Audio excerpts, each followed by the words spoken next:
Okay. All right. Pursuant to Governor Baker's March 12th, 2020 order suspending certain provisions of the open meeting law,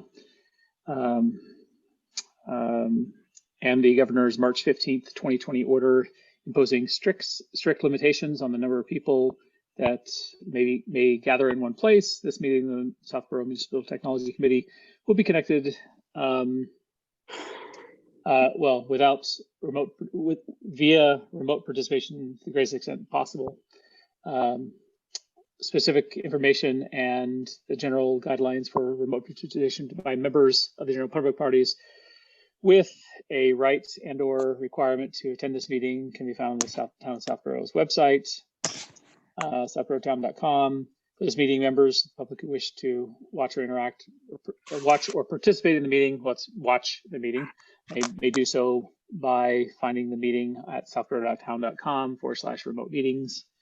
No in-person attendance of the meeting members, no in-person attendance of members of the public will be permitted. But effort will be made to ensure that the public can adequately access the meetings in real time. And that's being done via YouTube, which is a technological means. In the event that we are unable to do so, despite best efforts, we will post on Southborough's website and YouTube an audio or video recording, transcript, and other comprehensive record of proceedings as soon as possible after the meeting. So that being said, we'll call the meeting to order at 7:05 p.m. First thing is let's review the minutes from last meeting.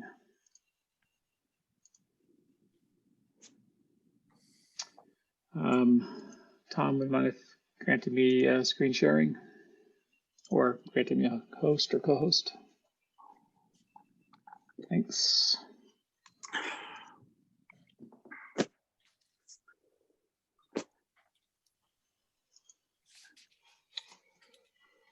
Thanks, Larry, for, as always, for putting these together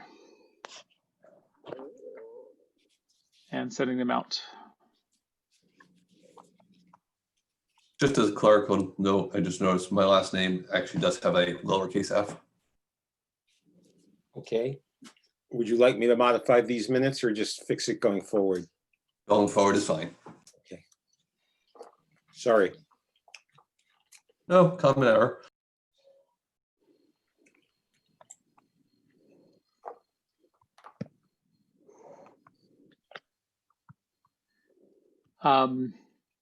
So yeah, thanks, Larry, for sending these out. I've skimmed them.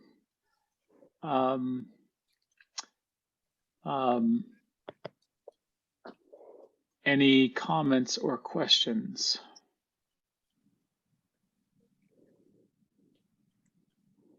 We have a motion to approve these minutes as is. I move to approve the minutes as is. I second that. Let's do a roll call vote. Larry? Aye. Will? Aye. And I also, and yes. So minutes are approved from last meeting. Let's go to the agenda. Actually, we need to also approve the minutes of the previous meeting. Oh, did we not do that? Yeah. If you read the minutes of the last meeting, which we just approved, said that we deferred approval because people didn't get a chance to read them. To read it. Yeah, that's right. That's right. Let me pull that up. I move that we approve the minutes of the last meeting, of the meeting prior to the last meeting. Okay, I second that. Roll call vote. Larry? Aye. Will? Aye. And I also vote to approve that. Okay, thank you. Thanks for the reminder of that. All right, now pull up the agenda for this week, this month, rather. 1 second.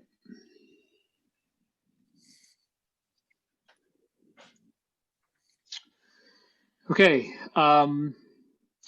COVID-19. Again, a discussion of how things are going. Probably a question for you, Tom. Yeah, nothing really has changed since the last time we met. We have started to move some people back into working in the office, or we're rotating schedules. So, starting to do some of that migration. I have not gotten to the point of migrating users to OneDrive as much as I would like right now, but that's an ongoing thing. Yeah. And so so town employees that have been remote, have all of them been able to, are all of them using town issued devices, or some of them using any of their own personal devices? No, generally speaking, it's all town-owned devices. There might be one case, but that's someone that I know is completely black and white on the rules.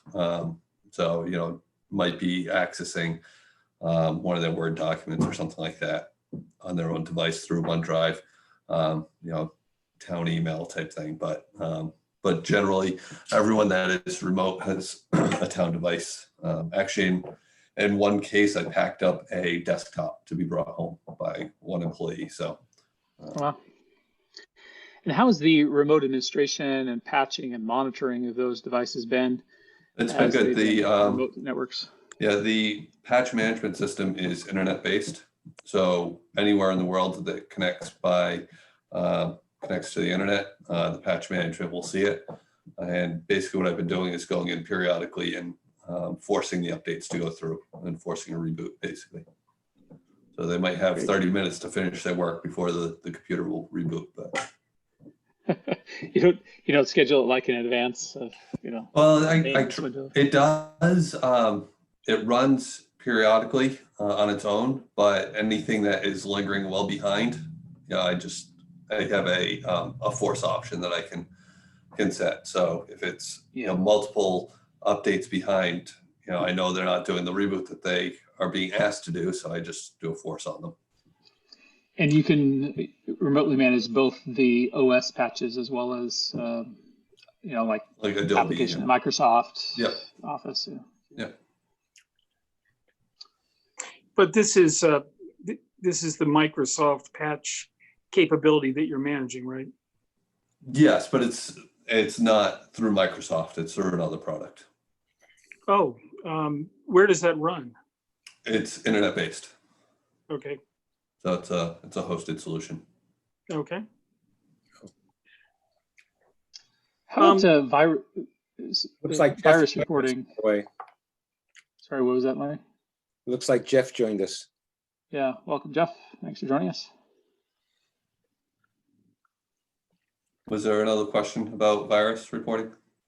Yeah, virus scanning. Yep. When viruses are found, what virus scanner do we use, and is there a central? Yes, we use Sophos Central, and yes, again, internet-based reporting. So I can log into a dashboard and see what devices are behind an update for the antivirus. I can see anything that has a adverse status, whether it's a service is stopped for the antivirus or if something has been detected.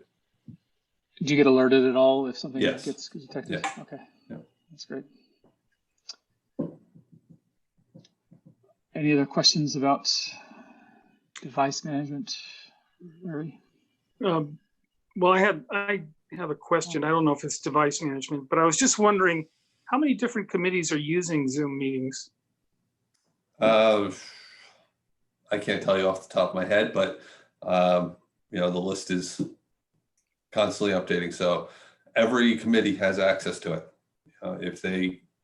The way the selectmen left it was if the committee wants to meet, they must meet via Zoom. They're not able to meet by, a committee member's personal WebEx account or anything like that.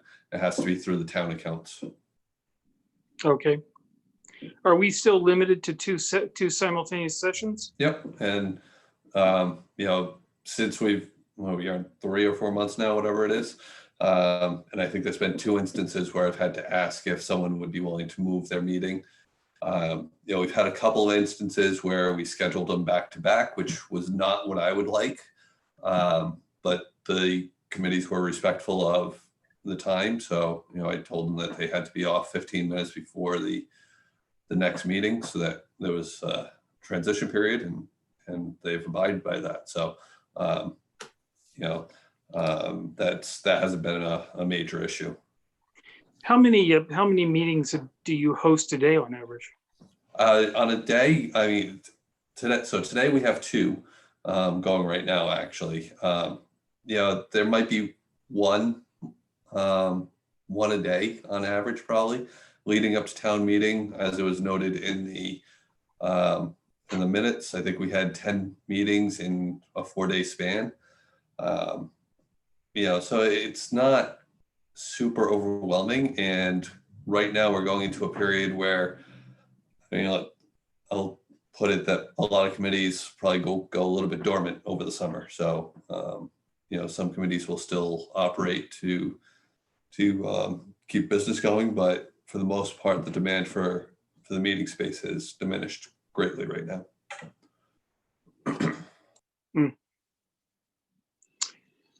Yeah, I'd like to get one of my moribund committees going again, the ADA. Do we have any information on attendance and participation, either remote participation during the one Zoom meeting where there can be remote participation, and or views of these meetings on YouTube? Yeah. So I can get view counts on YouTube, and if it's a webinar, I can report on who is in attendance or how many attendees there were. So that's something that is available. It's not something I'm going to make publicly. I'm not going to start publishing who's in meetings, because that's just that goes into other areas of concern. So yeah, the reason I ask is I'm wondering if about number of people who, like, watching YouTube streams of previous committee meetings, going to the idea that has moving to Zoom for committee meetings increased either participation in it by the public or even just watching it by the public. Right. Yeah. That I mean, I wouldn't know without asking each individual committee how many people they normally have in attendance. I do know that 1 or 2 of the selectmen have attended or at least watched several meetings, which I don't know if they would have attended. For example, we've had Sam Stivers join in on a couple of our meetings here. And I don't recall in the live meetings, if you will, ever having a member of the selectmen join us. So if you go on YouTube and pull up the town's channel, you can. We've got 2 live meetings right now, so you can kind of get an idea. We've got 1 watching the MTC, and we've got 3 watching the Board of Selectmen. Yeah. Well, so that 1 watching the MTC is probably the version of me that's recording right now. So gotcha. So not a hit. Yeah.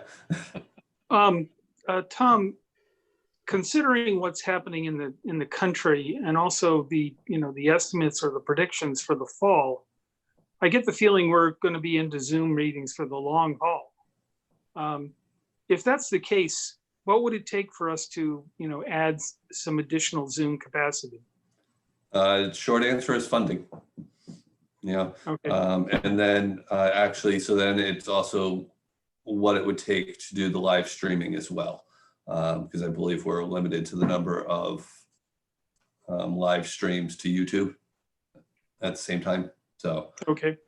So there might be some logistics, but again, even leading right up to town meeting, if I only have 2 conflicts that we have to resolve, that's not, in the grand scheme, that's not a bad place to be. It might be that we look into upgrading this non-public session to be able to have the webinar, so that more meetings we can have public participation. Yeah, that's what I would say that'd be a higher priority. That would be my first venture. Beyond that, we do have a couple of departments that have invested in a Zoom account for themselves for their programming. That, you know, if we really got into a bind, we might be able to grab one of those as well. But again, the demand thus far has not warranted, in my opinion, the added expense. Right. Yeah, I'm just thinking, Tom, that if this stuff is going to hang around and we're going to probably be doing Zoom meetings for quite some time, as you said, most committees kind of go on hiatus in the summer, but that's going to change.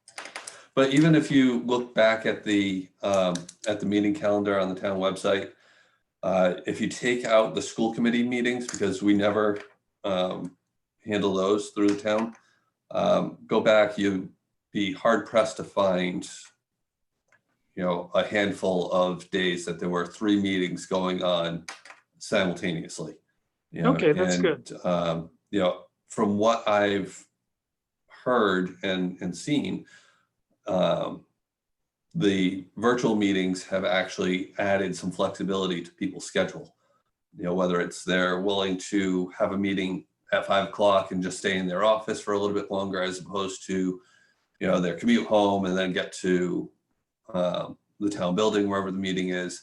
This has added at least a little bit of flexibility in that way too. So we have, capital planning committee, which meets at 7:30 in the morning. I think the strategic planning committee has shifted their meetings to 7:30 in the morning. So there's different options available at this point. Do we have any information on, certainly I think what the new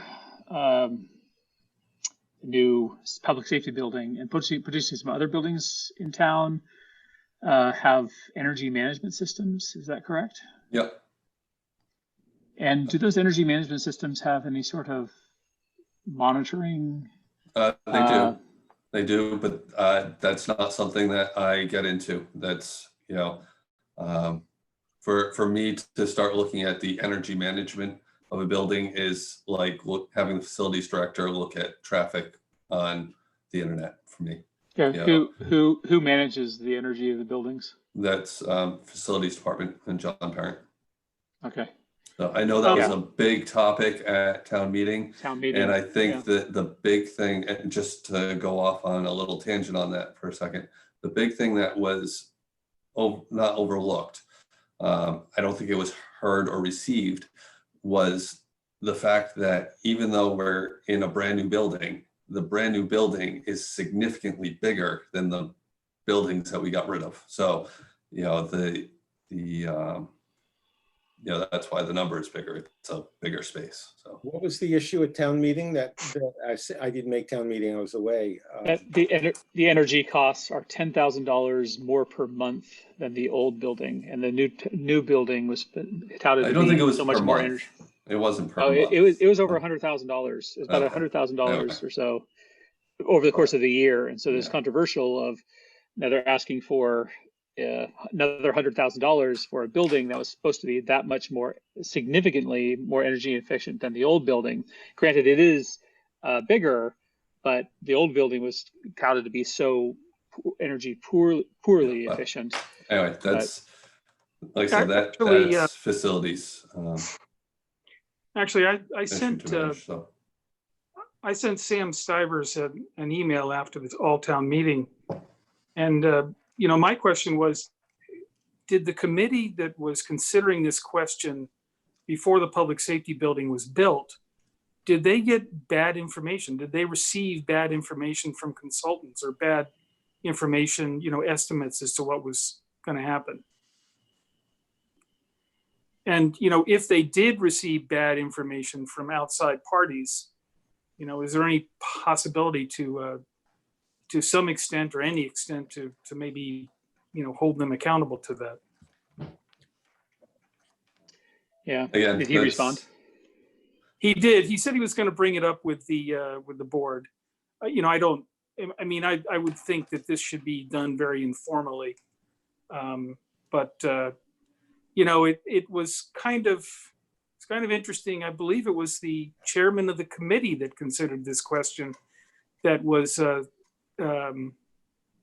raising such issues at town meeting, wasn't it?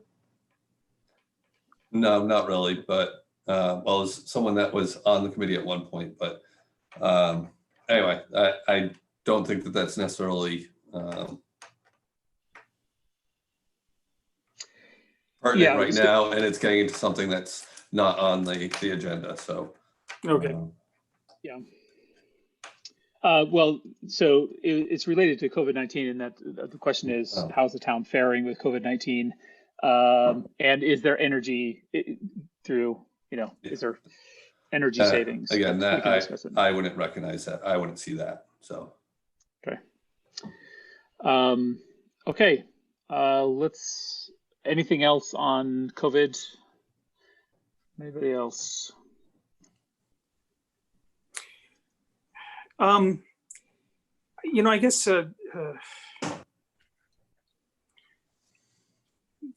have been sort of a significant number of town services that have kind of, ended or gone completely defunct for the moment. Is there anything that, that we could think of that could help the town to recover sort of a little bit more normalcy in operations? I mean, it sounds like there's an approach for the town hall, for the townhouse, to rotate staff in only occasionally, right? Yeah. So, the programming departments they're working through this. They're getting online programming going. Rec and library, senior center has been trying to figure out how to best service their clientele. They may do some drive-through type programs from what I understand. So everyone's trying to figure out how to perform services, and it's very different services than what they were doing before. The operational side, I'd say we've been operating pretty full capacity, short of face-to-face meetings. I mean, I guess the question I have for Will in response to Will is, what areas are hurting? Because, the experience that a lot of organizations have operational, purely operationally, have not been all that negative. People have managed to move remotely and get work done with the appropriate technology. And it sounds, based on what Thomas said, that for the most part, that's been happening in the town. And the question is, if we're going to look to solve problems, we need to understand what the problem is rather than the solution first. Mm-hmm. Are there areas that are hurting that technology might be able to solve or mitigate, not solve, or not? And because I don't think you can ask that as sort of a general question. Well, I was the reason I asked a general question was just to find out if anyone had heard, about specific things. I would think that, areas like youth and family services, would be kind of hard hit there. The recreation department. Yeah, youth and family is doing all of their counseling remotely at this point. Rec has definitely taken a hit. But they are working really hard to come up with some plans, and offer some semblance of programming remotely. I think in general, anything with youth at this point, from my perspective, I haven't spoken with the others about this. And from my perspective as a parent of fairly young children, is that at this point in time, doing anything online is just, we're just getting over the Zoom fatigue of school and whatnot. So I think I would assume that they're running into that, but they are certainly trying to offer some programs. I know the library is doing virtual story time. Like I say, youth and family is offering programs or offering their counseling. I'll remotely, and Rec is definitely trying to engage as well. So DPW, they actually came out to my house. They were looking at a drain that's on my property, and you know, they seem to be moving ahead. This was some time ago when things were even worse. So I assume that they're, you know, using social distancing and mask, but still carrying on. Yeah, DPW has not had, as far as I understand, any interruption in service. They've stayed fully staffed. They're just, you know, just like police and fire, they're sanitizing every chance they get and things like that. So, but again, that's operational, and for them, that's non-technical. So. Okay. Anything else on that topic? If not, let's jump to the next one, which is technology status. Yep. All right. For the different groups. I got a couple things. Library, I think I mentioned last time, doing a new copier that is also public facing. It is a card op that should be, the order should be placed very soon. That's really the big thing for them. They are doing curbside pickup, so they're working their way through figuring out how to operate a library in a period where public isn't allowed in the building. But that's just through phone right now. They don't have an interest right now of doing online. So last I checked with them anyway. So the card op copier, is that something that they're buying outright? Yes. They're going to buy it. They're going to buy it with, I believe it's state grant funds that they get. And really it comes down to, they don't want to manage that bill every month. And they have the funds available now. So, but we can set the price on black and white, on color, on scans, you know, so whatever we need to do to that. I've done some pricing models that works out pretty well. What was the adjective you used in describing the printer? Card op? Card op. So swipe. So I'll use your credit card to pay for it, as opposed to what they currently have is coin op.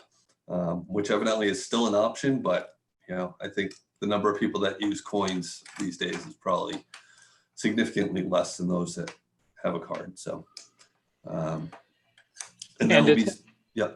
It will have the ability for people to print to it as well. Correct. They can do web print, so they can print from their phone or from any of the public computers, or from their own personal computer, and it would go to a queue and they have to go and pay for it and release it basically. Where do you pick up the printing? Right on the copier itself. So it's a kiosk type copier. It's in the library? It will be in the library, yes. Oh, okay. So approximately where the current one is. I have to figure out the networking of it, but. How are the prices in comparison, if you've done any comparison of the prices or proposed costs in comparison with local print shops? Yeah, so that's kind of how I priced it out, was as far as what the rates that Southborough may choose to charge is based on what like Staples charges for black and white and color. You know, and you know, to say, oh well, someone can just go and take their copies over to Staples.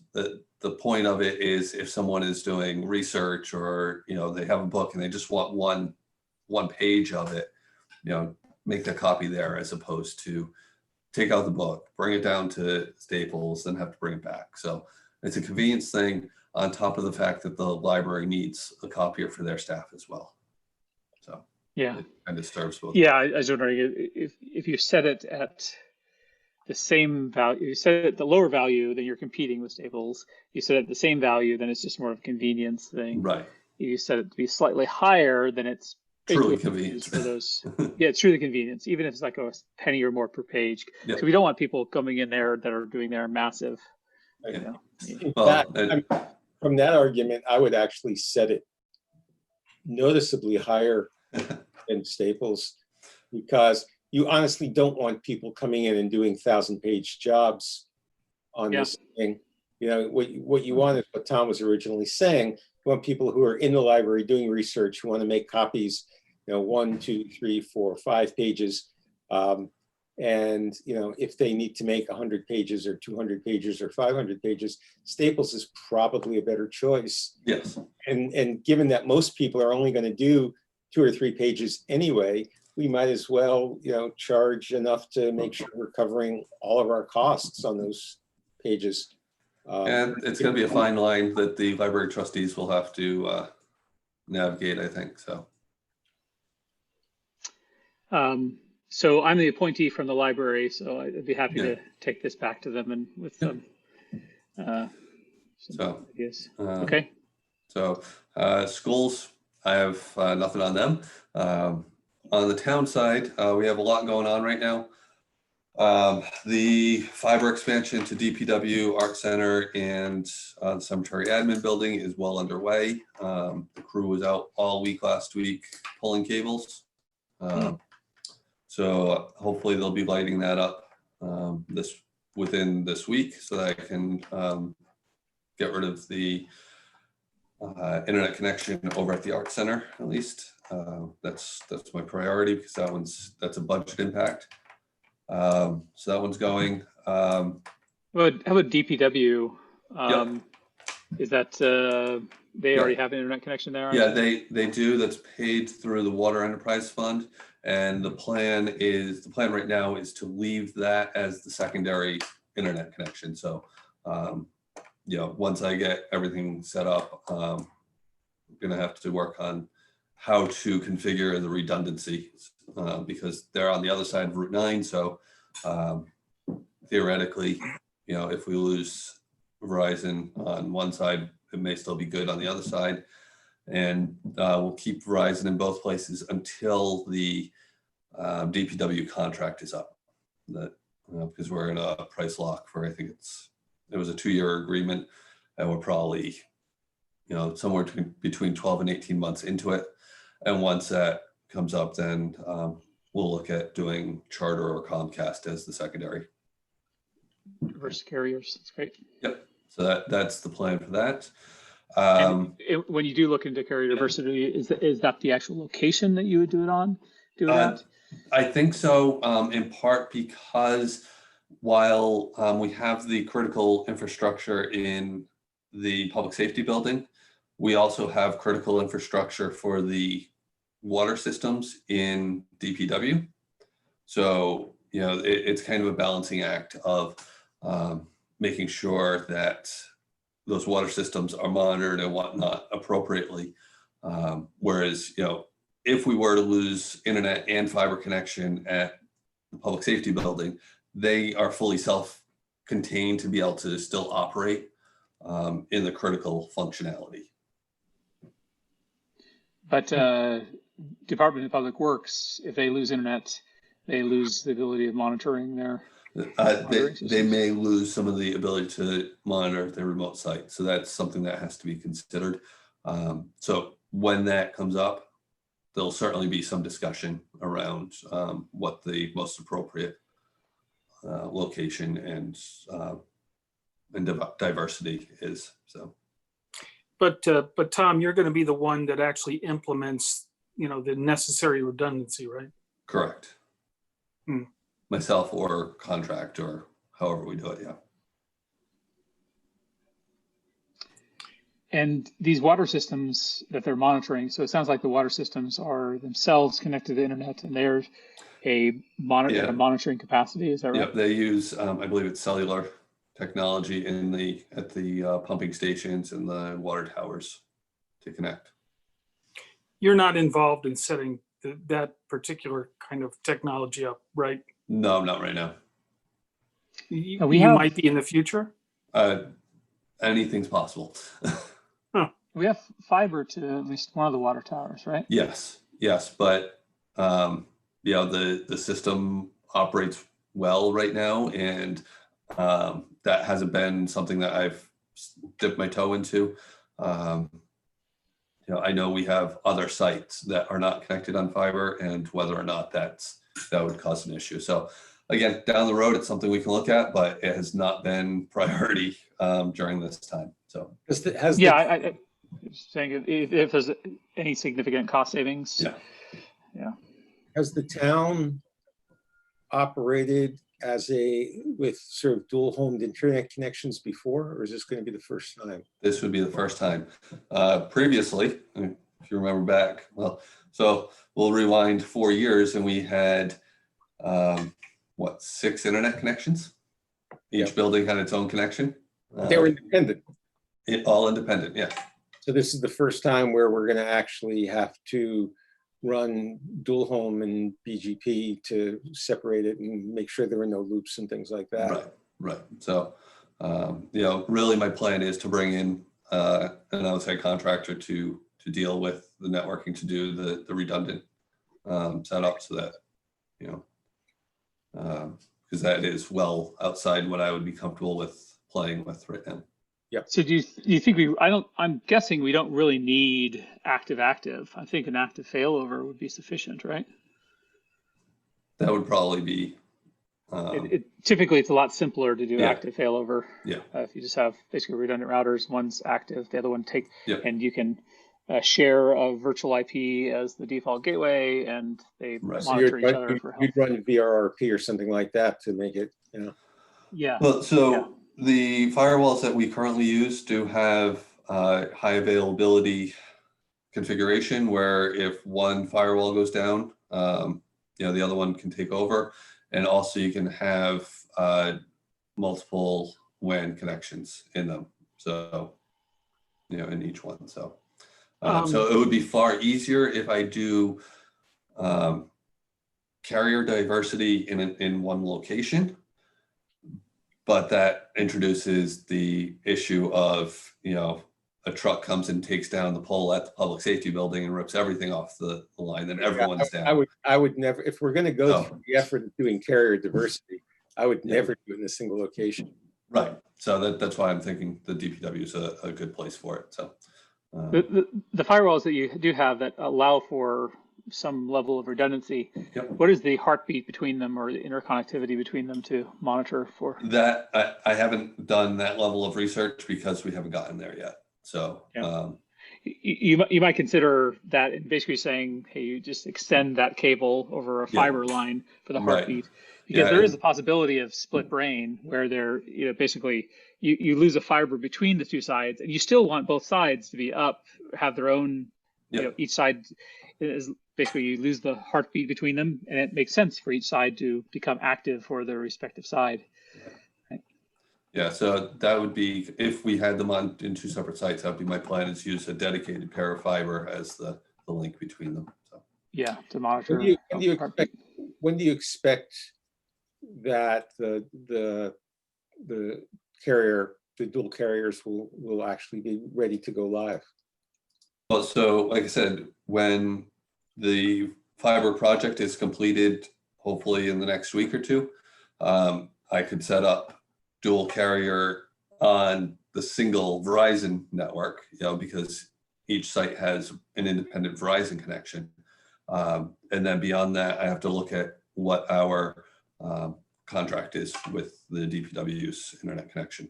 I'm just thinking that given that there might be sort of flaky internet connectivity while this is all getting configured and set up, you might want to select a convenient time where people aren't going to be beating you on the head because the internet's up and down. That's generally the plan. Unfortunately, we do operate on 24 hours a day in some of the buildings. So, generally speaking, if I give everyone heads up enough, they're okay with it. And it would certainly be a planned out project. It would not be a spur of the moment change that we would work on. So your current plans are to leverage a contractor to help set up, hopefully, if possible, just even just the existing firewalls. Correct. To allow for that. Yeah. Hey, Tom, am I correct in assuming you mentioned, 4 years ago, we had individual connections to different departments. Mm-hmm. But now what it sounds like is that we sort of have a single playing field for everybody. Correct. And, in some respects, it sounds like that might be more dangerous, that, now it's if someone can crack their way in once, they can get everywhere. So we definitely need to beef up internal security. That's, again, a known. However, the other side of your coin is that I had 6 firewalls to keep up to date before. True. So, as opposed to 1, maybe 2. So, so we had 6 entry points. We had 6 doors that could be, inadvertently left unlocked or, picked through. Or now we have 1 that we can very diligently watch. So and you had all of this site-to-site traffic going over the intranet. Correct. Staying internal. So, but we are making a very significant change to our internet topology and approach. Are we going to rerun something like a penetration test or something to make certain that this reconfiguration and the redundancy and also the new connections and the more remote use that's being made, that we're okay on all of that? That's definitely the goal. We just had a cyber assessment done. Well, it was started before all of COVID happened, and I'm supposed to be getting the report back either Friday this week or early next week from an outside vendor. And certainly it would be best practice, obviously, to have regular checks on that. I have to get into the budget. That's going to be one of the things that we have to address. And I assume there are organizations out there that you can contract with to do regular pen tests and things. Yes, definitely. But again, we can do some of it ourselves, but it's got to be something that I'm going to have to get a contract put together. Well, so this is actually something, Tom, I'd actually love to work with you on. I mean, that's what I do. Yeah. I mean, that's my spare great. time and my full time. So I'd love to do on the side, do some pen tests. There's tons of open source tools out there. And pretty easy to run. Be very happy to work with you on. So. Okay. So that was a long way around that one update. A couple other things, as we were returning back to on-site and getting off of VPNs, I took the opportunity to force people to change their passwords to make sure everyone has at least a strong password. How'd that go over? Actually, I didn't hear too many complaints. I didn't hear complaints from the people that I thought I would. I've been using this really simple password for 20 years. I did hear a couple of those, but and there are people that already had strong passwords, but I said, you know what, the easiest way for me to do this is everyone has to change their password. I changed my password, so that was, that's been a good exercise. I still have a few people to work with, in part changing passwords if they're connecting by VPN it's been a challenge. So I just that's why I'm doing it when they get back into the office. Just employees, because I don't remember getting any requests to change my password. No, that was just employees, in part because board and committee members with emails should already have a strong password. Okay. And you just told people that complain that they could just write it down on their blotters so that they. Actually, I specifically said, I specifically told them not to share passwords because there was that going on as well within departments. And I said, if they have a business case for why they need to share a password, they need to talk to me, because there's most likely technological means to achieve what they were trying to do. So, but how do you know that people are using strong passwords? Okay, so Microsoft allows you to set the requirements for minimal complexity requirements. Correct. Yeah. So, between that and I found a free utility that will actually check for vulnerabilities on passwords. So we went from over 50% 2 weeks ago to, I think we're down to probably about 10% right now. And that's really still people the stragglers that I have to just catch up with. This is a percentage of people that had vulnerabilities? On their password, yeah. So whether it was so it found weak passwords, common passwords, passwords that were set to never expire, Yeah, so there was a series of things that it checked for. So it was actually a fairly simple tool to run. So, is it the case that most town employees only have one password that they use in their work? yes. Well, for logging into Windows and their email, and we're moving whenever possible to single sign-on. Yeah, that was my Is there next any, question is, go ahead, Will. I was just going to ask, is there any usage of password managers, or maybe it's not necessary if you have so few? No, I recommend using a password manager for those that need it, because to prevent the password being written under the keyboard. So, yeah, question for next year's budget. Yep. Obviously not this one, but the following one. It'd be great FY22? yeah. Okay. It'd be great to include budget for whatever's necessary, moving towards single sign-on for all town, at least web services, with multi-factor auth. I know that I think we use Azure AD. Is that right? Yes, but that's, yeah. So it will it syncs up but not down for employees. So, but I'm enabling it on anything that we have access to it. I've enabled multi-factor on admin accounts whenever possible, so that every time I log into Office 365, I have to authenticate twice. Is what it comes down to. I don't know. So we have some people that still don't have cell phones, let's say. So, multi-factor may not be the best option for them to just get into email, but, major systems definitely, we need to evaluate that. And I think it will be a system by system evaluation of whether or not it makes sense for multi-factor. There's still people who don't have email, have cell phones, huh? Yeah. So even a text of a second factor token is not going to be convenient. And so I mean that's a small population, but we can't for those people.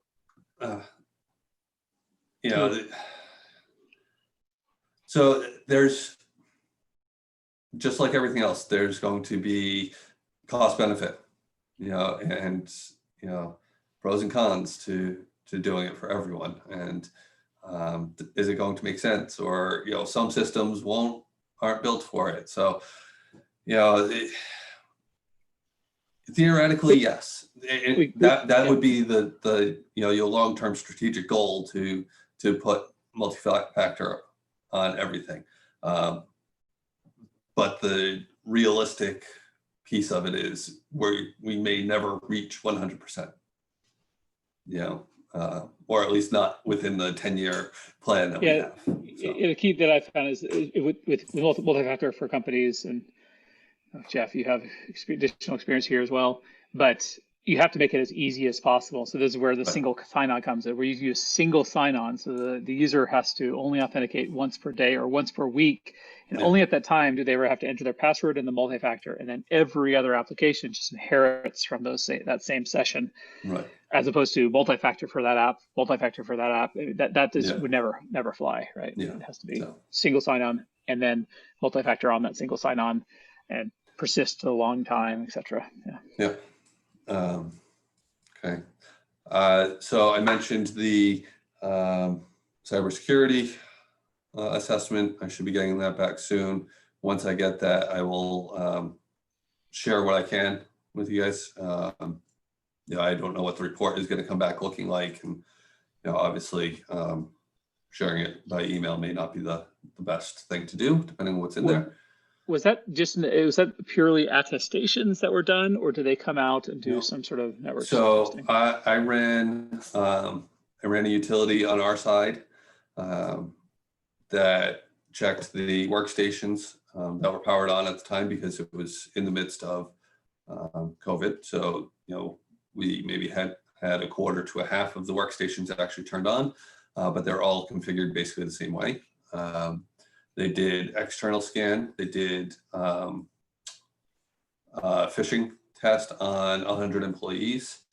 So they did a number of different assessments along the way. So Are we actively doing phishing? I think you had didn't our email provider allow for you to do phishing? No, so I had found a free utility that I used for the staff, and then I found another utility that I was able to do a free one on. Again, I think it was 100 board committee members. So I picked 100 random board committee members, and it was kind of funny because I didn't even think about the fact of what I was doing, but I had sent out the email to everyone about setting up the self-service password reset options for your town email. And then shortly after did this phishing test, and it was mandatory password reset, and it was branded like Office and all this. So I did have a handful of people that emailed me directly saying, is this legit? To which I responded saying, you passed the test and please don't share, that you got this. And then I think it was, I'd have to pull up the report, but I believe we were around 12 to 14% failure. So that clicked on the link and then got the splash screen saying, oh, you got phished type thing. So, so it's definitely something that we do need to, again, invest in going forward. And this was something that advisory brought up, the greatest risk, and we can put, multi-factor, and we can put, you can put 10 different layers of security in. I can put multiple antivirus in there. The greatest risk is still the humans between the keyboard and the seat. So, I started having some trainings on how to spot phishing before we got shut down. So I'm hoping to resume those, and just raise awareness of this. So, I do have some money in training this year that I may allocate to a phishing program that's also a training program. So if you click the link, then you're automatically enrolled and you have to take, the 10-minute class and, do periodic campaigns. So. With respect to our backups, we're proof against ransomware, right? We've been that way for quite some time. Yeah, so our antivirus has advanced threat detection for ransomware. It'll shut it down before it gets too far, basically. And through technology, it actually does caching, so we can recover those files, but it'll shut it down. It'll isolate that PC or the server, and go from there. So. Okay, great. Sounds good. Okay, another thing that's currently going on for town technology is we are actively recruiting for the part-time position, which was approved at town meeting. So hopefully we'll get some people to apply to that. And then, so on the antivirus, I am actually looking at possibly upgrading the antivirus a little bit to, Sophos actually offers what they call managed threat response. So they will actually monitor our antivirus, and if something's detected, whether I want them to only respond in the middle of the night type things, or if I want them to alert me before they do anything, they can actually keep an eye on it and make sure that the health of our organization is up to snuff. So that's something I'm going to weigh the pricing on, but I think I might have the ability to do that. And it just adds another layer to help us out, basically, without hiring another full-time person to just manage antivirus response and monitoring. So in this case, basically the alerts go to their security operations center, runs 24/7, and then they have a human that deals with it and decides. Right. So they would have machine learning to monitor, and then it could either alert just me first or alert them first. There's some flexibility to that. So it's something that I think I'm going to investigate a little bit more. Again, just as if the pricing makes sense, and I think it was only $2,000 or $3,000 more for the year for the entire organization. I can't hire someone to monitor and 24/7. respond to threat response 24/7. You know, I Yeah. can't even hire someone to just cover, you know, the overnights for that. So, so it may make sense, and it may help some other people sleep a little better at night as well. So, so that's something that I'm going to investigate. You know, it is interesting that people who do phishing seem to focus on it seems like attacking, for example, Exchange/Office 365 in general. You know, I have two different accounts. I guess they're two different Office 365 business accounts now for this one for Southborough, one for another organization that I do work for. And I got a phishing attack on the other email one morning, like a week or two ago. And I sent it to the IT person there. And literally 30 minutes later, I got exactly the same phishing attack on my Southborough Interesting. email. So I looked at that and I said, oh, these clearly have access to organizations that are using Exchange or Office 365 and are simply going from organization to organization, Domain to domain, trying to fish.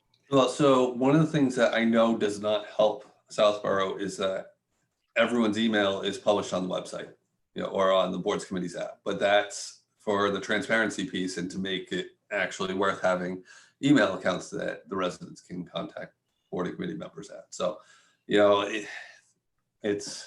But, you know, if you have a pattern, it doesn't matter. You know, if the vast majority of your people are first initial, last name, then, you know, once they find out that Larry Sandberg is L. Sandberg, then they know M. Probst and WRN and Tila Flam and whatever. So even if they weren't published, it would be pretty easy. Yeah, exactly. So, so that's kind of where we're at technology wise. I think that covers everything going on. Let me just throw in one thing. I haven't, have not until this point begun the documentation effort that we discussed at the last meeting. Partly because I've been busy, and also I knew that Tom would be busy in the run up to all town meeting. But I would like to get that going. We just need to get that on the calendar because, you know, whether it's annual town meeting, whether it's July 1, whether it, you know, every time stands a chance to be busy. So if I know something's coming up, I make plans for it. So, you know, I've kind of run into this with employees too. They won't reach out to me right now because they think that I'm too busy to respond to their silly question. I said, no, you need to reach out because I can plan to deal with it as opposed to when everyone gets back and says, oh, I've had this issue for 2 weeks. I actually told someone today, I said, no, your issue has been for the past 2 minutes when you started telling me, you know, it's, as far as I'm concerned, it hasn't been going on for 2 weeks. So, you know, I'm kind of joking, but that's the mentality that I almost have to take. I can't have everyone pushing, oh, I've had this issue for the past 3 months.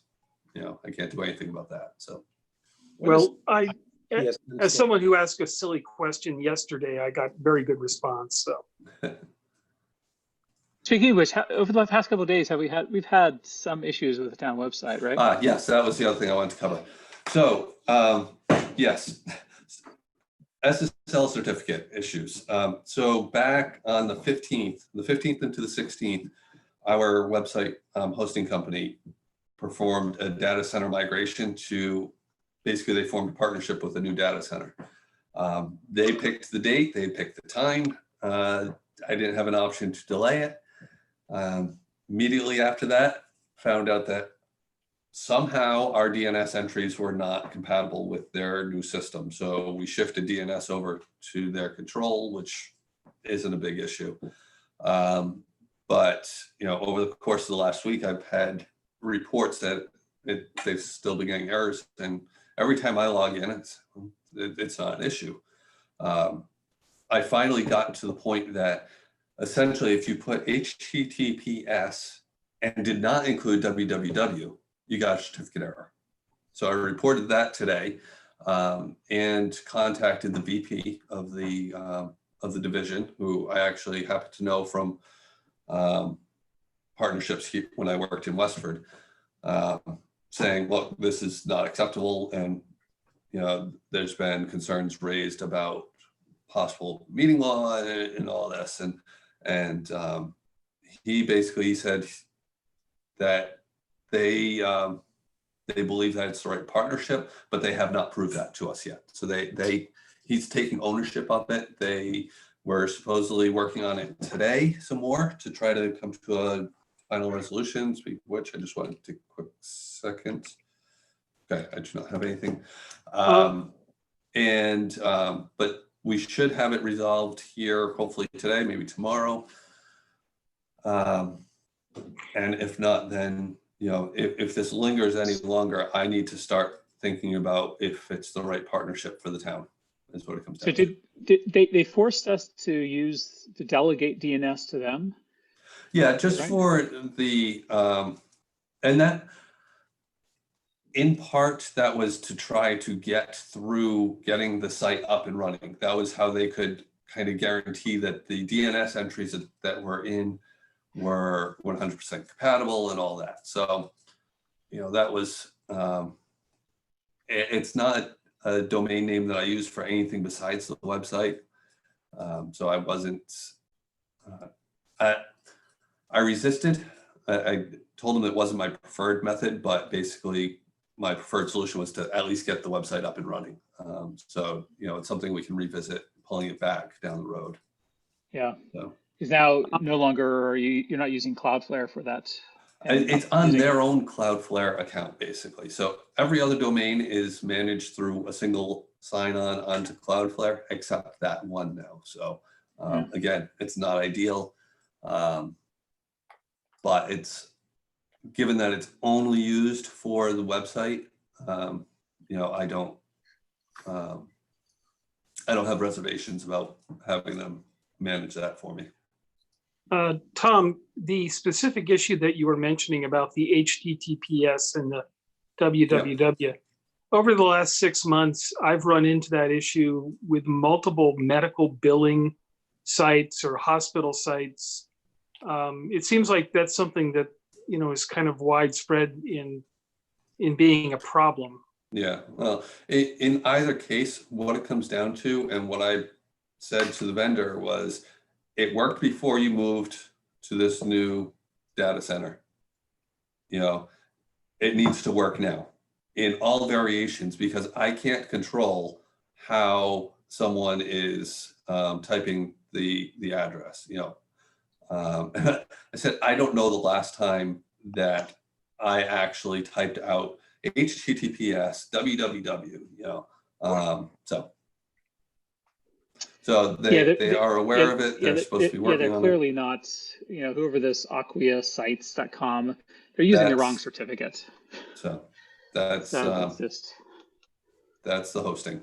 So, you know, and I got really frustrated with them when they said that, you know, they implied that I didn't have the technical skills to operate Cloudflare, the DNS entries for our own. So I was not pleased with them. So it's an ongoing issue, and I really hope that they follow through with getting this corrected. And if not, then you know, I will consider shifting platforms and going with a different website provider. As much of a headache as that may be, you know, we may have to figure out the cost of it, but clearly right now they're not serving us well. Yeah.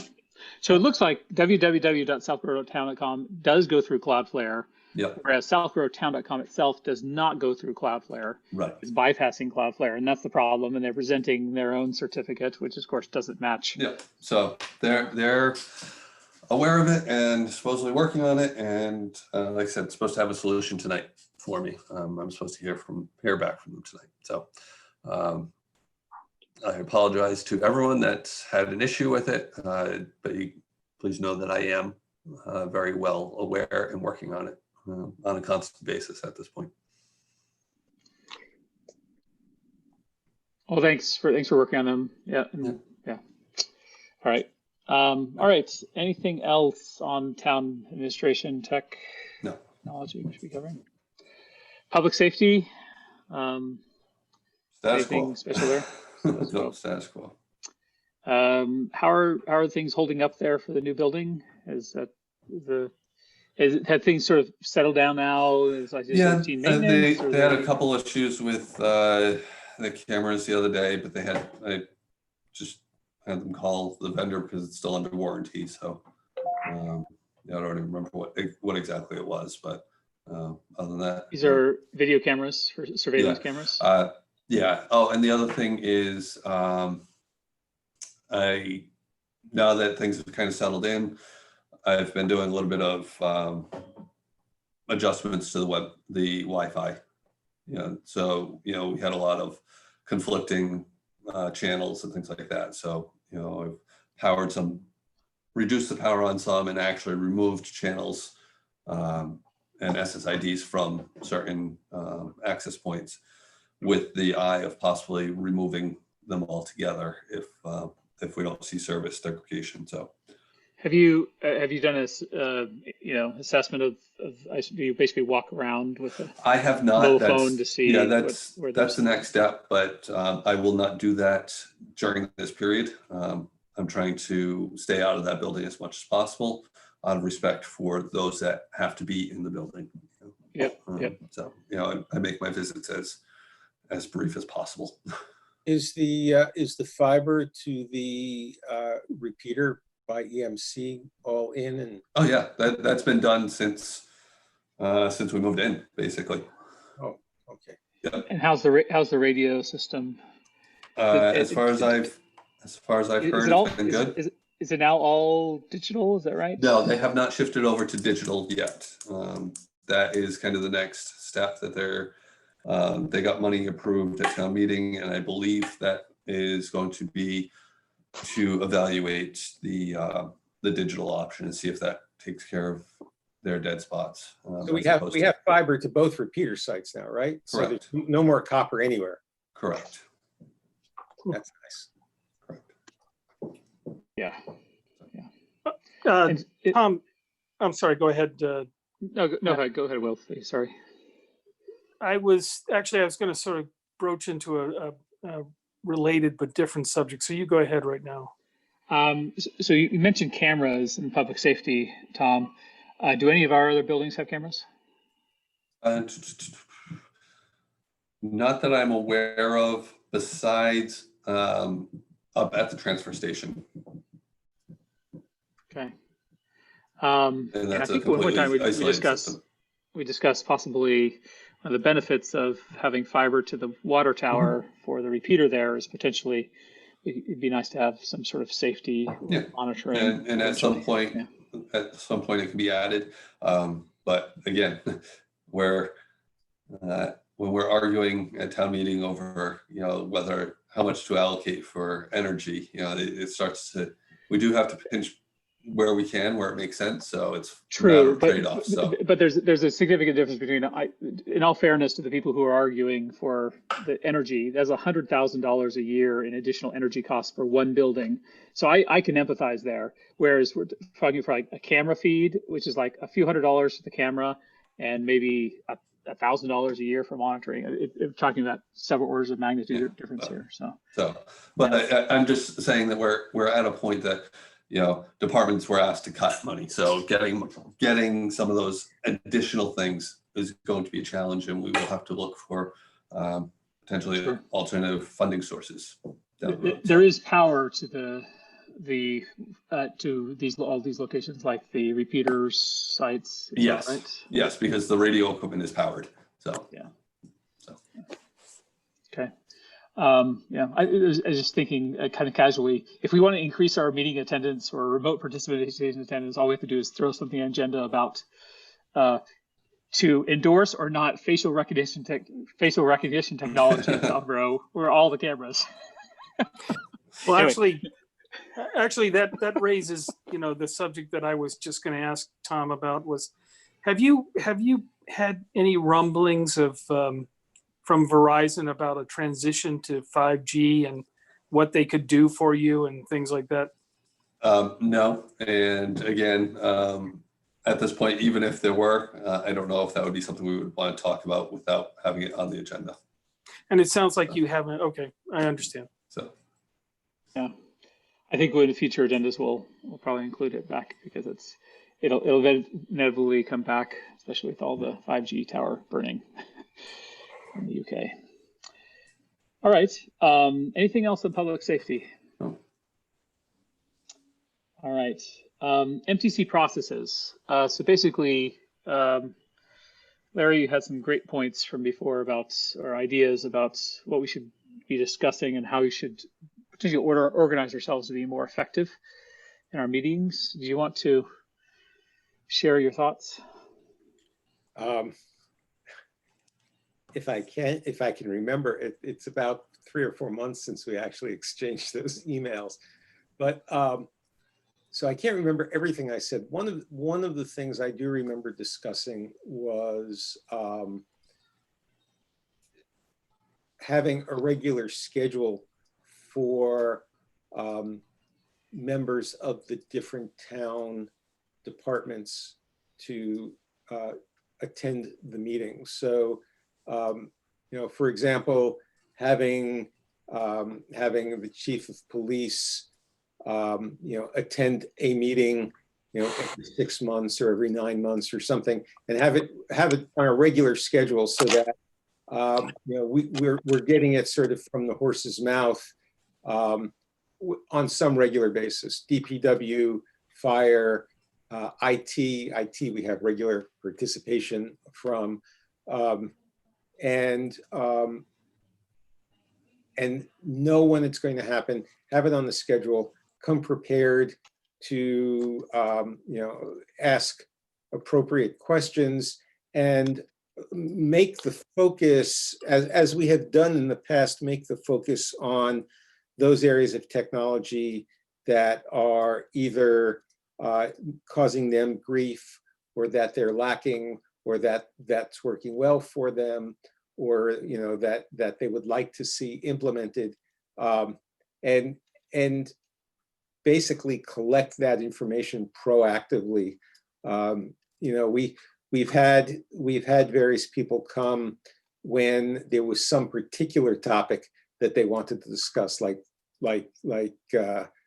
radios.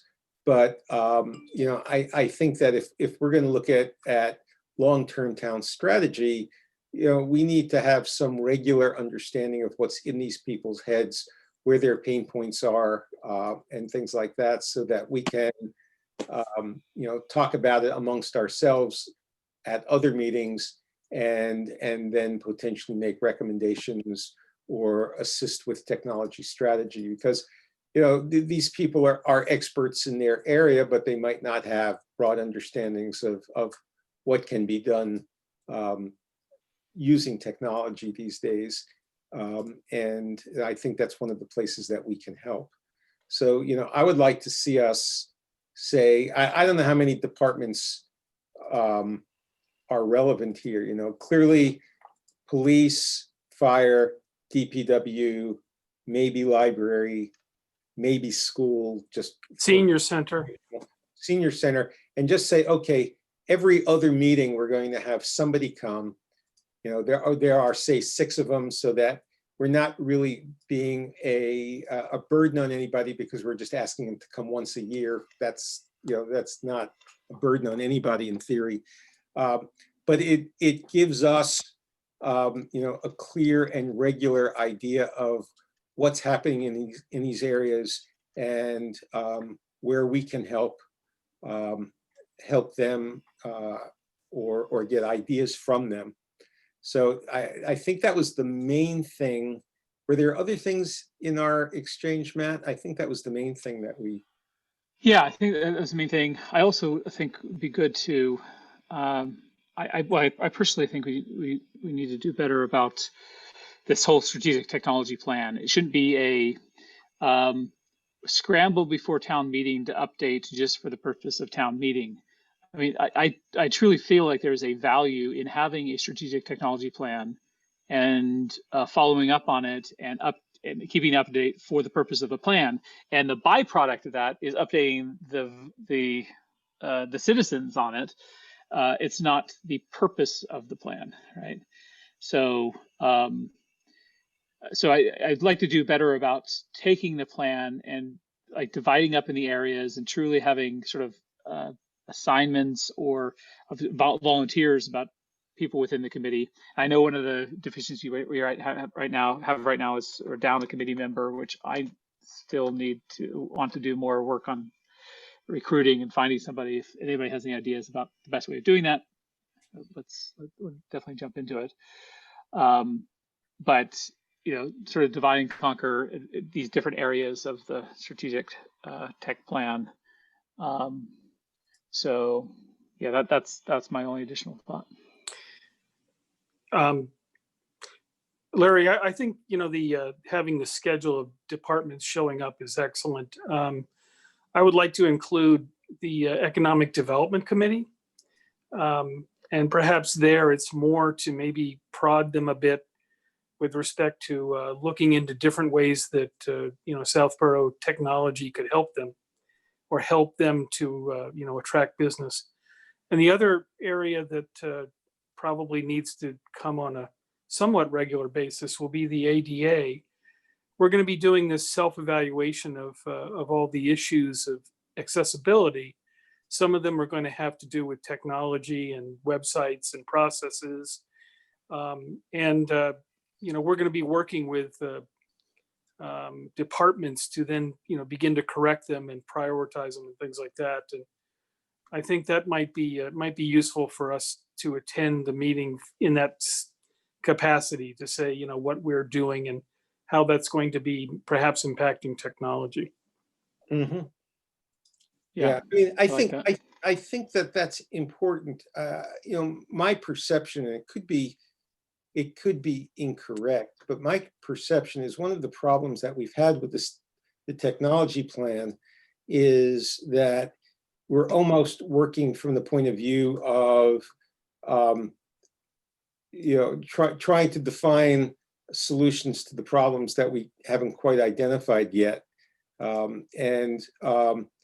By having a regular flow of people coming through in different areas of the town administration, I think it will give us a better idea of what the problems are and actually make it easier to progress with the strategic technology plan. Because I suspect that if we took 5 or 6 town organizations, each of them is going to have its own set of issues and desires and problems, but there is going to be some intersection across some of them. Intersection might be small, it might be 5 or 10%, maybe if we're lucky it's 20% in some cases, but those intersections begin, once we start identifying them, begin to be the place where we can build a strict strategic technology plan and say, 20% of the town's administrative organizations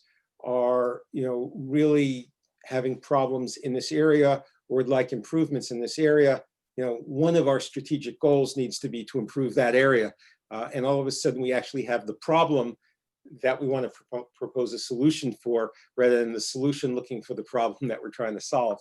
So, I think it's important.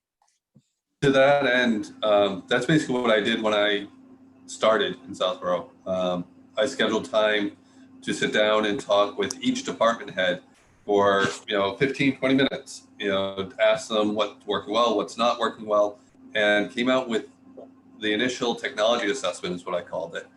And within, I think it was 2 years, I had hit on 95% of the items.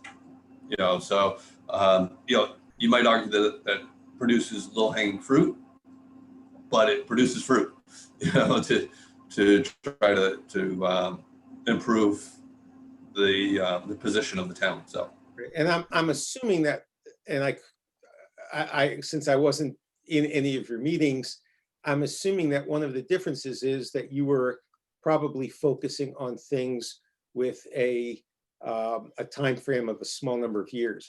What can we do in the next year or two to move things forward.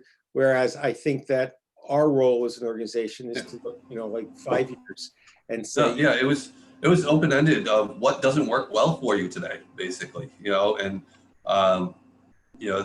there may have been things that might have come up that were longer term, or as longer term goals, but we were able to address them sooner because I knew about it and it was a relatively easy solution. So right, and we can hit the schedule. Everybody has a day job, so you don't want to be a pain in the neck to people, but we can organize it so that the organizations that have very low technology footprint come maybe once a year, or maybe once a year, and we schedule a couple of them in the same meeting. And the organizations that have a very large technology footprint, maybe we schedule twice a year. But that would be sort of the limit of the burden that I'd want to place on these people, because everybody's busy. The other approach is to do one that advisory does for budgets, and that's basically assign departments liaisons from MTC that that liaison goes in and meets with the department, maybe with myself as well, facilitating, and come back and report your findings to the committee. That might be a little bit less formal way of doing it than having someone come and just go through questions from everyone in every direction, and just one different perspective on a way to do it. That actually is an interesting idea. That could be a good solution also, and it might actually have less impact, and it might actually be more valuable, because first of all, if it's on their turf, they're probably more comfortable, and rather than 5 of us and 1 of them, it's 1 of us and possibly 2 or 3 of them, and therefore we might actually get more input. So that's actually an interesting approach. Yeah, I can only go with the analogy of, I had an interview one time that was a whole boardroom of people, and it was like bounce around at who was asking the question, as opposed to that personal connection that you might get something out of someone by just having a conversation that you wouldn't get in a formalized meeting. So again, my perspective, and just a different way to look at it. So I understand what would be proposed, the liaison. We asked for a liaison from each of these groups to the MTC, no, vice versa. No, the other way. Go out. So Matt, you might take, looking at the list, you might take 5 departments to go and meet with, and maybe it's a specific area. So maybe, one person's meeting with police and fire, together, because while they're going to have their own individual issues, they would also have some joint concerns to deal with. So, just, again, a different way of looking at it. And it might be easier to schedule a one-on-one meeting at whatever time during the day, as opposed to trying to get someone that's available for another meeting at night that might conflict with, something else that's going on. So. Yeah, I like that. So should we go ahead and divide up tonight the different groups, or should we wait until I know Jeff seems to have dropped off. Should we wait, let this one percolate and decide next time? Yeah. I would suggest waiting until Jeff is available, and maybe by that time you also have your 5th member, just to save the burden a little bit. And also that would allow each of you to kind of look through and kind of decide which ones might be of interest to you. Also, I would wait. I mean, I think it's important to get started on this, but I would also wait until we actually have just further discussion on the process overall. I mean, this is one piece of the process, and we need to fit in. For example, one of the possibilities is we actually do want to schedule 1 meeting a year that's sort of an open house for the departments, where we invite all of the departments in and tell them the things that we've been focusing on, and then let them provide feedback when they're all together in a room. you know, I don't know if that's a good idea or a bad idea, but you know, again, trying to get the departments to feed off of each other a little bit by having, you know, somebody in one department say, well, you know, one of the real problems is that Tom keeps screwing up emails, and you know, we really need that. And then, you know, 3 or 4 other people, you know, will chime in and say, yeah, you know, we just getting really tired of these screwed up emails. And then, you know, it gives us a hint that, you know, maybe there's a problem that we need to fix with Tom screwing up the emails. You know, we might want to look at, you know, some joint meeting once a year of a bunch of departments to sort of, you know, let us play back to them some of the things that we've been focusing on, and then let them play back to us as a group some of the things they'd like to see us focusing on, in addition to the individual group liaison things. I don't know if that's a good idea or not, but my point is that we should sort of walk through a bunch of these possibilities and try to say, and compare. Okay, Yeah. here's the way we want to operate for the next year or two, and then put it into place. Yeah, I love it. I love that idea as well. And even a mixture of these ideas, right, where we have liaisons from us to the different departments and still have a once a year open house, yeah, or invite people to come. Yeah. Yeah, because I like the liaison idea. I think that the possibility of getting good feedback for all of the reasons that Tom was saying, just the fact that it can be done in the middle of the day rather than asking somebody to attend yet another evening meeting is a huge win in terms of, you know, making people comfortable and willing to talk. Yeah. And so this stuff is going to, this will be a great, this would be great to provide coverage for the town departments themselves. And I'd still like to pursue an interesting, and I'm planning to pursue putting together a draft survey that every department I contacted several months ago about a potentially a town combined survey. Every department expressed strong interest in doing that, so I'm going to be planning to put together a draft of what that looks like, and come back in our next meeting and present, but basically get feedback from the citizens. So we have both the departments as well as, you know, thoughts and focus from the citizens. The other side. Exactly. It's the other side of the coin, right? Of what challenges the department's having, what challenges the citizens is having, and is there anything we can do with technology to help potentially both sides? Yeah. Matt, if you want to, you know, have me put together, you know, some type of prototype using Drupal, I'll be glad to do that. So I'm actually planning to. Several months ago, we authorized me to go out and get a SurveyMonkey account, and I'm planning to do that this week before the next fiscal year. And so on that, while the money was authorized, okay, you're going to want to check with town administrator, town accountant, because they had basically put a spending freeze into COVID only and essential purchases. So, you know, that might be something that has to hold off till next year. So, okay. I'll check. Yeah. Well, luckily, we at least maintained our budgets at town meeting, so that's good for next year. We put in we initially requested a budget for a couple 3,000, but we were at least able to maintain 1,000. So, but I'll check with town administrator and accountant. Yeah, there's various different things on SurveyMonkey that it can do that traditional forms, Google or Microsoft Forms and Drupal are unable to do. So, true surveys and search statistics, etc. So. Okay, I don't have any other comments on the strategic tech plan. I completely agree with you, Larry. We shouldn't be, you know, technology looking for a problem. We should be taking the problems, looking for solutions. Some of the potential solutions might be technology, right?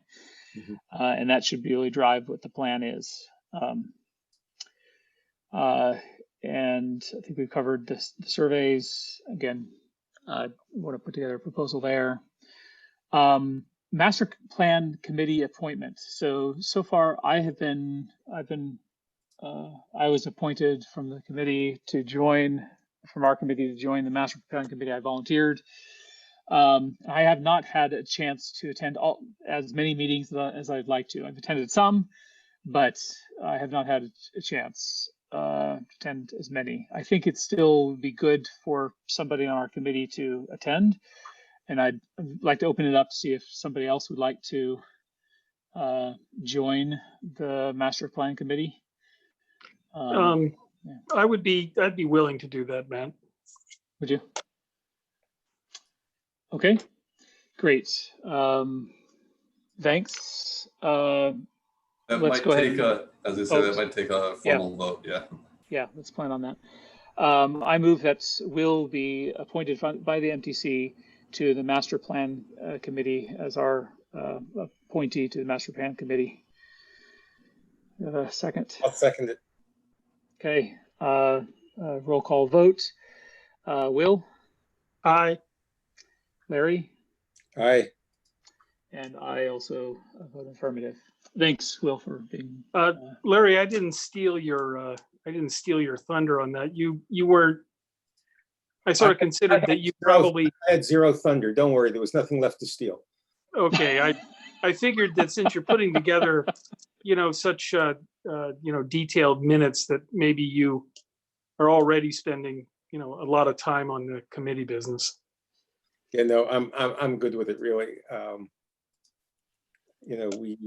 I have at least one or two other evening meetings that I'm going to for other organizations, and we're away off and on, and I'd probably fall into the same problem that Matt's fallen into. So this is all good.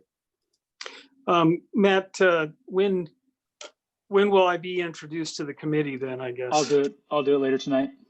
Okay.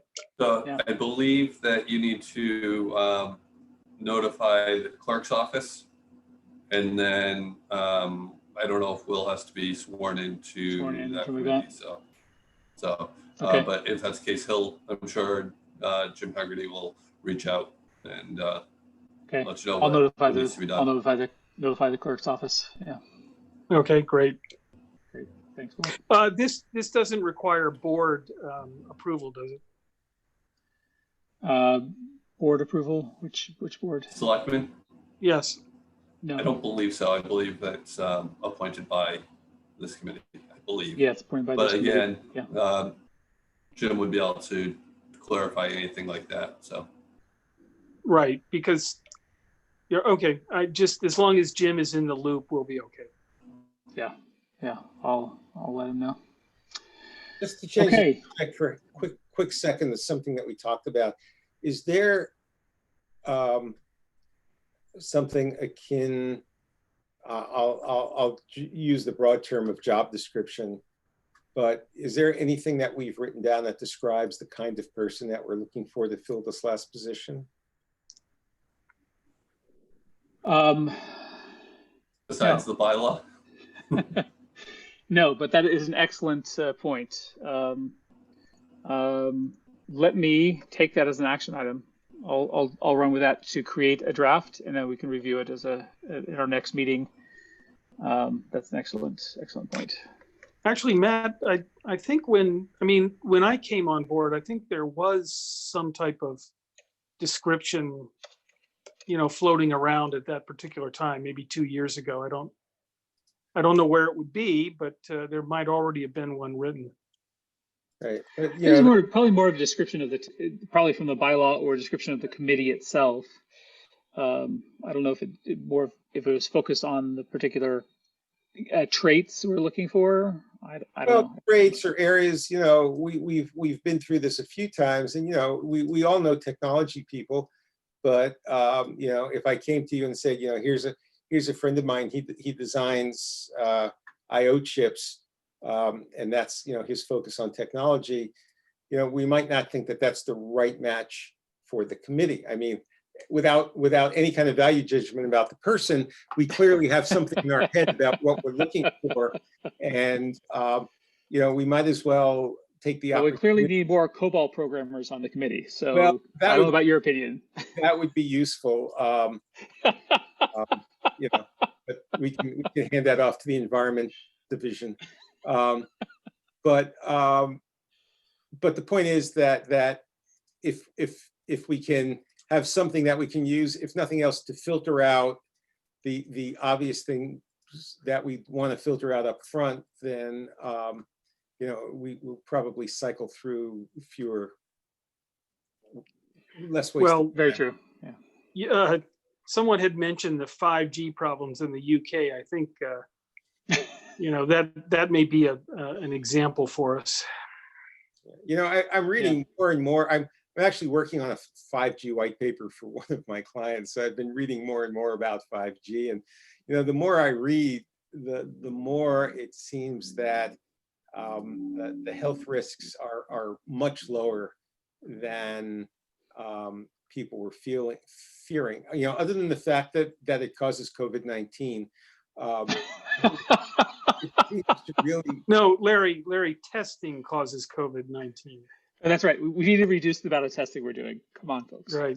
Did you see the picture on any of the social media of this woman who's clearly pregnant, and the caption is, "Damn, I should never have gotten that pregnancy test." Exactly.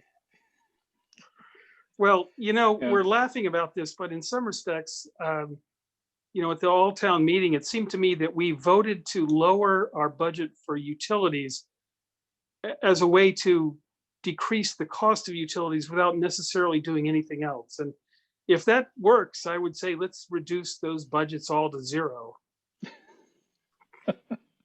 Okay, I'll start turning the lights out here. But town, you know, turn off the heating bill, no oil. We'll just do town issue coats. Town issue. Actually, now that we've put our own fiber infrastructure in, it's now time for the town to look into building its own electric generator.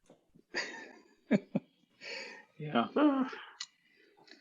Actually, so I'll take this one, the draft, the JD, and get some. Yeah, I mean, just a paragraph, but you know, you must have something in your head that would be the ideal candidate. So.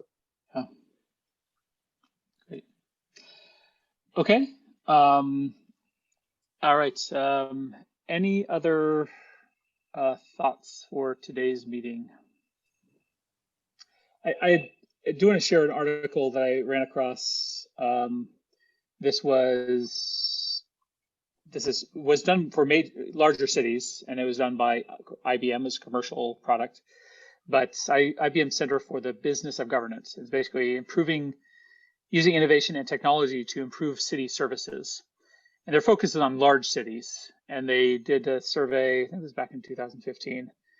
They did survey among a number of large cities. So there's a lot of variety of things in here that don't think apply to a small town, but there are other things that, you know, principles that do apply.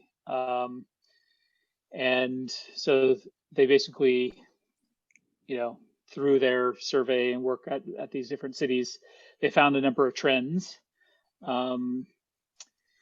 Cities are using more inclusive governance structures to improve services. Cities are using digital and mobile to improve city services. And so, I mean, that should apply to a town as well. Like, we should be looking for digital and mobile technology to improve our services.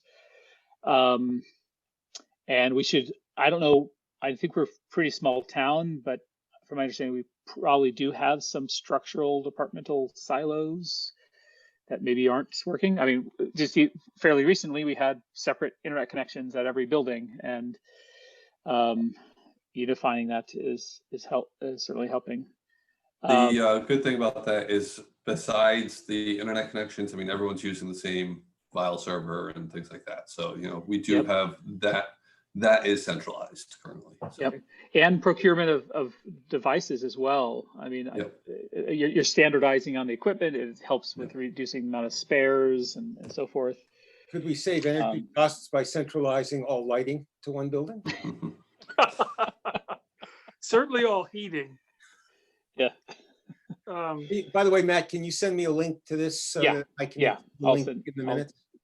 I would like to relate one thing about IBM. In my previous consulting life, there were instances where IBM would come into a client and, you know, survey them And what it really sort of boiled down to is that IBM was looking for license violations where the client had not paid all of the monies that they owed IBM.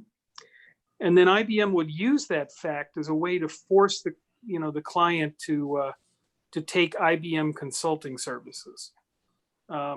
So IBM is not, I mean, when they say they're here to help, they're not necessarily I'm not here. Yeah, definitely don't want to advocate IBM. And of course, we know the phrase, nobody ever got fired for buying IBM. It's a behemoth. And I think we definitely take whatever we read here with a grain of salt. But I think that, there are some principles here that are applicable, like, using technology as a method for improving service delivery by increasing public engagement and collaboration. I think that's exactly what we're hoping to do with the departments coming to us, as well as potentially be surveys of the town, citizens, etc.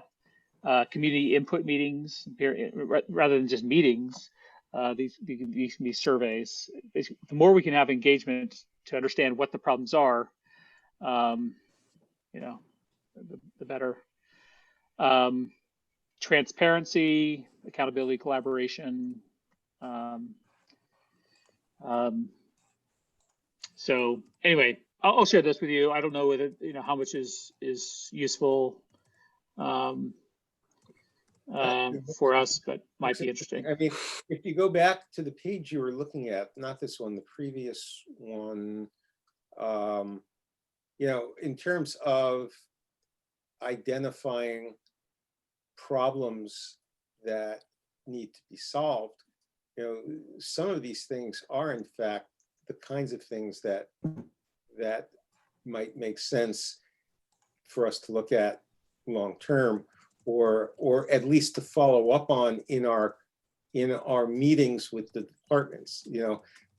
If we're going to have effective meetings with some of these departments, going in with some idea of what some of the problems they might be having are, is often a good start, because people don't know often what the technology is capable of, or what problems that they could solve with technology, and what's out there. So I think part of our goal in having these meetings is to go in a little bit armed with some of the things that they might be interested in talking about, and documents like this might help us at least identify what those are. Yeah, agreed. And so what I like about this one sentence here says, truly improving service provision requires cities to reach beyond the quote unquote frequent flyers who appear at most traditional public meetings, and to engage larger segments of the community. As the saying goes, cities need to make new friends, but keep the old. And we all commonly hear that lots of the committees in the town, or certainly is the annual town meeting, is run by townies, right? These are the people that are in town, they're for town, they're etc. And I think there's a very large amount of people in Southborough that aren't necessarily, directly engaged in any of the meetings. And so we hear the most vocal, the squeaky wheel gets the grease. The most vocal people are the ones who are the ones we hear at town meeting, or at in some of the committees. And if we can certainly keep those friends, but also break out and make it easier for people to engage without having to attend physically a meeting, or what's normally required for engagement, the better, right? Well, I would just suggest, if you really want a lot of attendance, put the public safety building cost on the agenda, and also the contributions of St. Mark's and the Fay School, and you will be deluged with people. Yes, I mean, that and 5G. Right. Well, yeah. not so much 5G. Facial recognition through. We need to add that as well.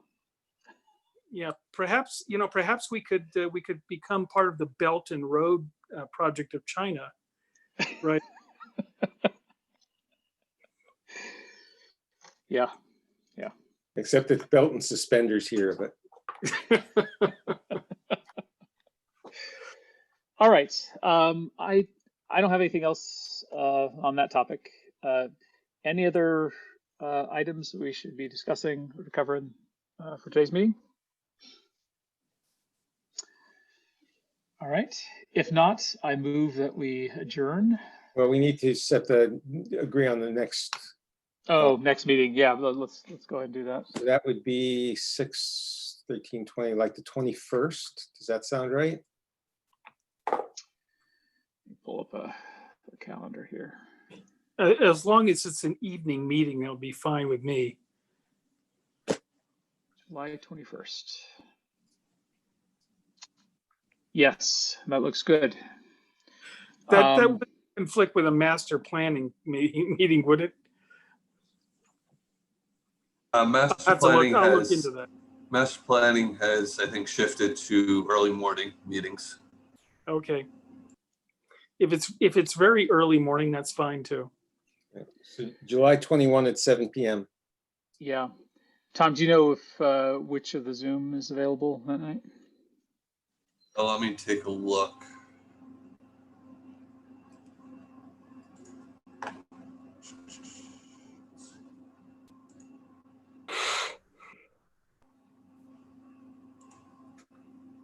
Uh, 21st looks like it's open right now, but I don't know what the selectmen would be doing. So, you know, you can book the public one. I'll book the public one. But if the selectmen have a meeting scheduled for that day, we'll probably get bounced, which, Okay. yeah, I think they would probably take priority. So, Worst case, we get bounced over to the non-public, right? right, exactly. Okay. All right. Okay. And I move I adjourn. will. Oh, go ahead. Okay, sorry. Go ahead, Larry. No, I was just moving adjournment, but it sounded like you had something else to say. So Nope, that's right. Okay, that's Adjournment. good. Okay, I second that. I don't think we have to do a roll call vote for adjournment, do we? Technically, yes, it's a vote. Okay. So, Will, Aye. Larry, aye. and I vote also the affirmative. And it is Thank you, everyone. all right, thank you. 10:00. Okay. Okay. Bye. Night, everybody.